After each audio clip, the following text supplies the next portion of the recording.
Sociologia, segunda série do ensino médio. Aula de número 2, professor Rodrigo Marques. Tema: interpretação de gráfico e tabela. Habilidade: ler e interpretar gráficos e tabelas que expressam a diversidade. Revisando. Na aula anterior, falei sobre os conceitos de migração, emigração e imigração, sendo a migração a mudança constante de lugar, podendo ser vários os motivos, por exemplo, a busca de alimento, água, trabalho. São os grupos, nômades, ciganos, entre outros. A emigração ocorre quando o indivíduo deixa seu país de origem. A imigração ocorre quando o indivíduo chega em um país novo para nele viver e, ao mesmo tempo, diferente do que ele conhece, uma cultura diferente, língua diferente, entre outros. Falamos um pouco sobre George Simmel e sua análise sobre a figura do estrangeiro em relação ao grupo. Quer saber mais? Não deixe de assistir essa aula no canal do YouTube. Para entender um pouco sobre o assunto de hoje, reflita. Sobre quais gráficos você conhece? Sabia que gráficos e tabelas são aplicados em diversas disciplinas que são cobrados no Enem e em vestibulares? Tipos de gráficos: gráfico de coluna, linhas, pizza, barra, diária, XY dispersão, gráfico de ações, de superfície, de radar, mapa de árvore, explosão solar, histograma, caixa e caixa estreita, de cascata e de combinação. Os mais comuns são gráfico de colunas, gráficos de linha e o gráfico de setor, comumente chamado de gráfico de pizza. Para lembrarmos um pouco dessa relação de como é gráfico, vamos relembrar um pouquinho da aula de matemática.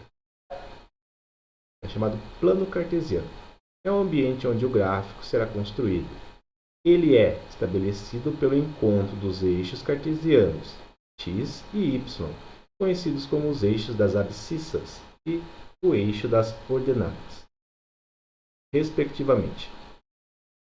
E cada ponto do gráfico é conhecido como par ordenado, pois ele é formado pelo encontro de um valor das abscissas com um valor das ordenadas. A linha que une os pares ordenados é conhecida como a curva da função. Vamos ver um pouquinho aqui essa relação. Aqui então temos, na representação cartesiana, na linha horizontal x, as abscissas, e na linha vertical y, as ordenadas. Eixo das abscissas, eixo das ordenadas. E o ponto que liga é o par ordenado. Isso aqui é só para relembrar. E cada ponto que você vai cruzando um no outro são as representações que nós queremos. Bom, passamos então para o nosso gráfico de colunas, que é o nosso estudo de hoje. Numa pergunta do caderno amarelo do Enem de Matemática, segundo dia, na questão número 139, vê a seguinte questão. A cidade de Guarulhos, São Paulo, tem o 8º PIB municipal do Brasil, além do maior aeroporto da América do Sul. Em proporção, possui a economia que mais cresce em indústrias, conforme mostra o gráfico ao lado. Então percebam, vem o título, Crescimento e Indústria. Aí temos a representação cartesiana, mas só que de uma forma diferente, como é comumente chamada aí, ou visualizada. Mas temos que lembrar que são eixos x e y. No caso, o eixo x está representado pelas colunas onde estão os estados, no caso o Brasil, São Paulo capital e Guarulhos. E o eixo vertical, o eixo y, temos aí das ordenadas as porcentagens de forma crescente, do 0 ao 65%. Analisando os dados percentuais do gráfico, então, está relacionado à questão das ordenadas, o eixo y. Qual a diferença entre o maior e o menor centro em crescimento no polo das indústrias? Temos aí as respostas A, B, C, D e E, mas nós queremos analisar então qual seria essa análise verdadeira. Bom, para isso, pessoal, vamos analisar a seguinte questão, né? Você, aluno, tem que saber o seguinte ponto. Se ele perguntou para nós qual é a resposta é simples. Você vai sempre fazer uma subtração, né? Porque você quer saber a diferença. Ele disse aqui na pergunta a diferença. Então, é o maior para o menor. E acabou. Então, você já sabe, né, que a conta a seguir, maior índice Guarulhos, menor índice São Paulo, você subtrai essa relação, a resposta é 56,95%. Portanto, a resposta correta é o item C. Essa é a mais simples que tem de gráfico de coluna. Bom, vamos para o gráfico de linha. Enem 2017 também. Tá? Caderno número 5, amarelo. A questão é 170.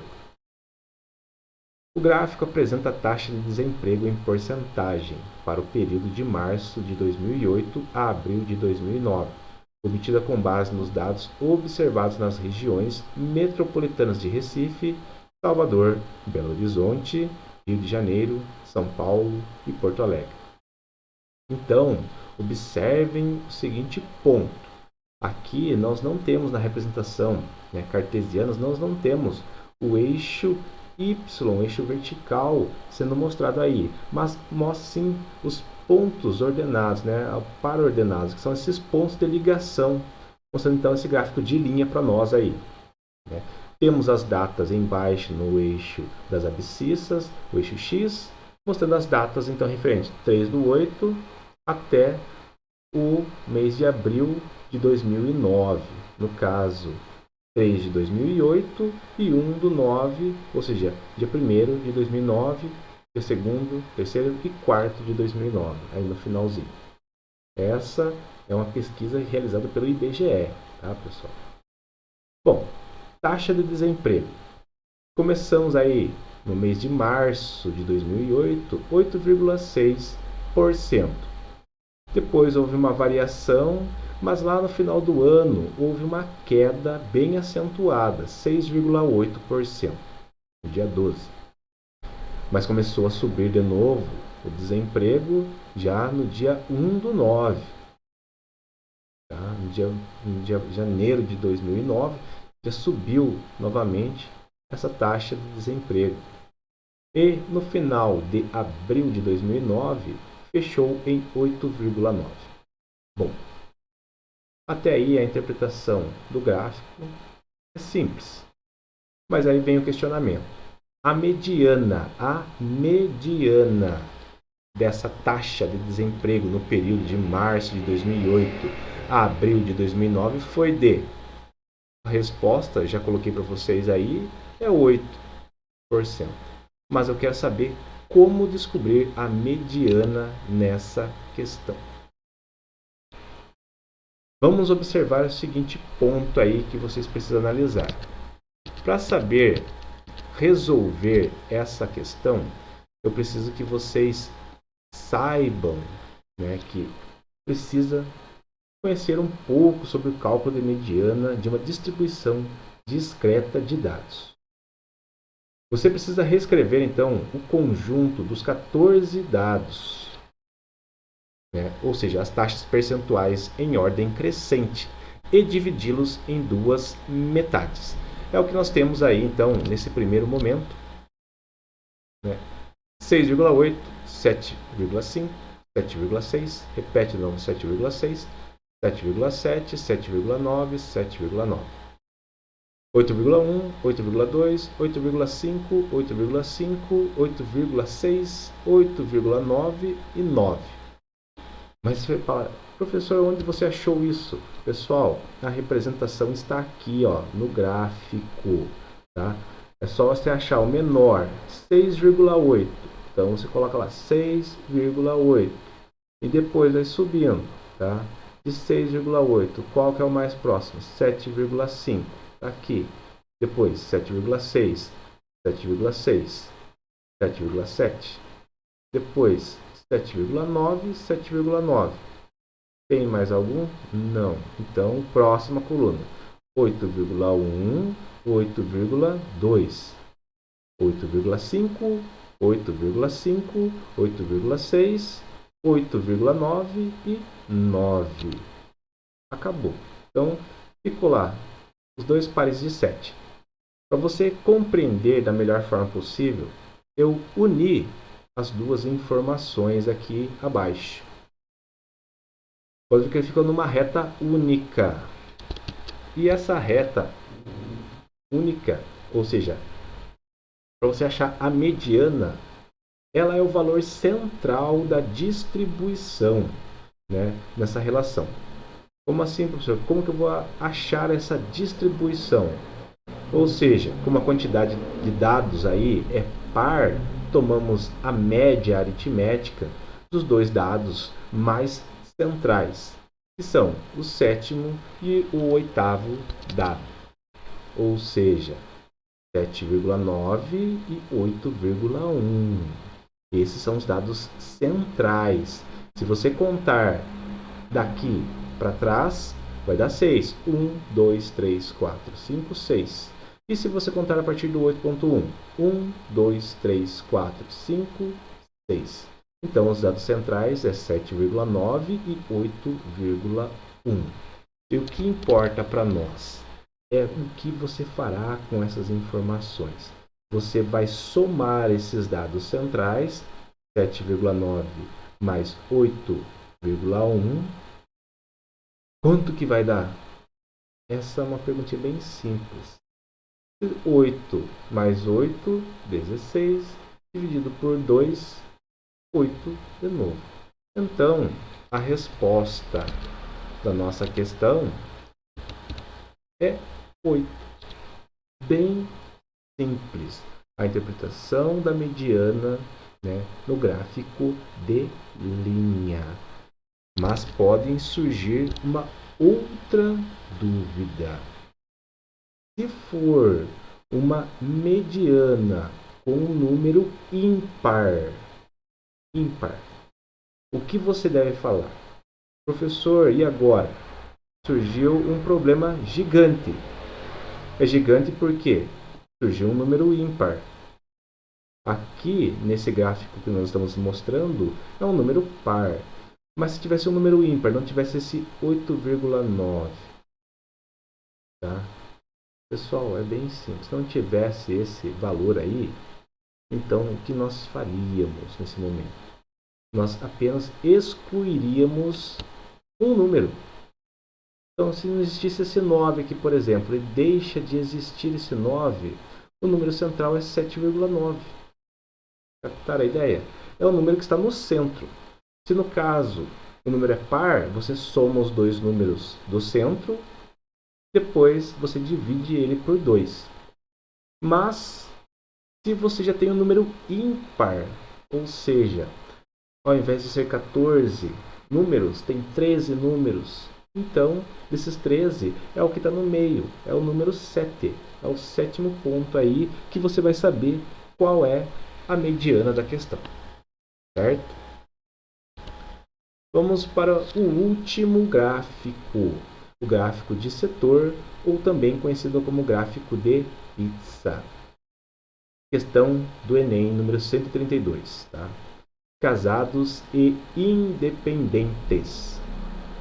Um novo levantamento do IBGE mostra que o número de casamentos entre pessoas na faixa dos 60 anos cresce desde 2003 a um ritmo de 60% maior que o observado na população brasileira como um todo. Aí vem o nosso gráfico e o título dele: Aumento no número de casamentos entre 2003 e 2008.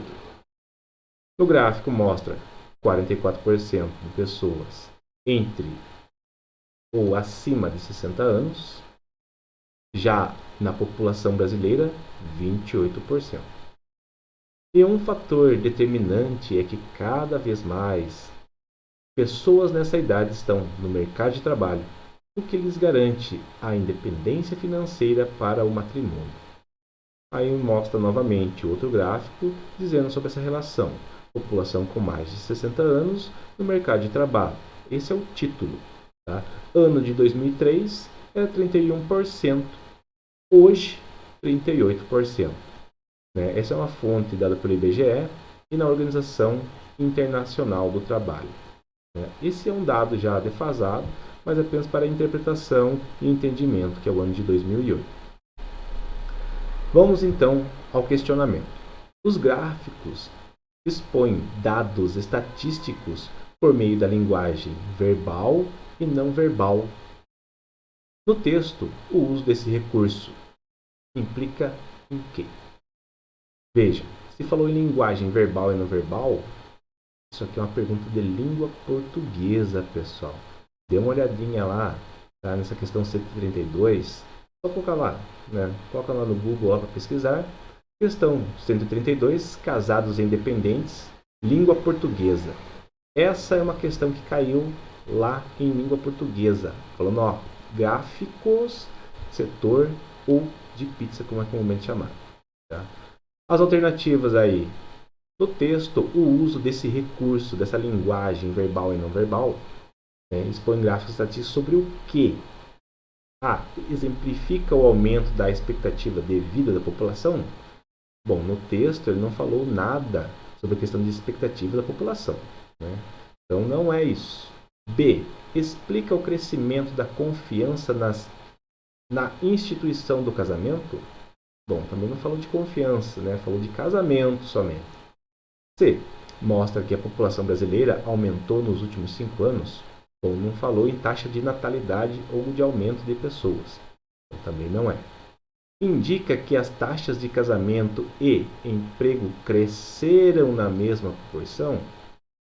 Bom, não foram na mesma proporção, né? Taxa de casamentos e de trabalho. Mas vamos colocar um ponto de interrogação aí na questão. E a última alternativa. Sintetiza o crescente número de casamentos e de ocupação no mercado de trabalho. Sintetiza, o que seria sintetizar? Significa resumir, simplificar. Bom, se você pensar um pouquinho, ele está simplificando a explicação aí, né, entre casamentos e mercado de trabalho. Né? Mas a letra D indica que as taxas de casamento e emprego cresceram na mesma proporção? Não houve um crescimento proporcional, tá? Mas vamos observar aí, então como que ficaria essa relação. Os gráficos, então, utilizados no texto apresentam dados que demonstram o crescimento tanto do número de casamentos entre 2003 e 2008 e pessoas acima de 60 anos, que foi de 44%, como também o ingresso dessas pessoas no mercado de trabalho, que foi de 7%.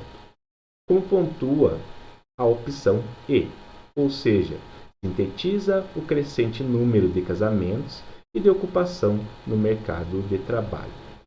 Bom, a única dúvida que pode surgir aí é, professor, onde surgiu esse 44% e esse 7%?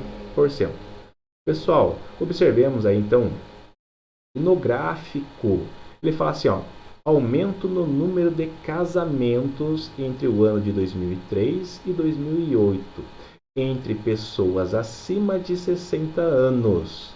44%, ou seja, em relação à população brasileira como um todo, que foi a taxa de casamento de 28%, essas pessoas, esse grupo de pessoas acima de 60 anos, casaram bem mais. Entenderam? Então o número inteiro deles é 44%.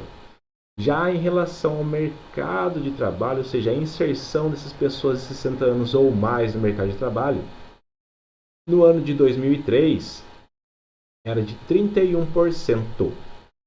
Hoje, 38%. Ou seja, houve um aumento de 7%, de 31 para 38, 7%. Portanto, a resposta correta é a letra E.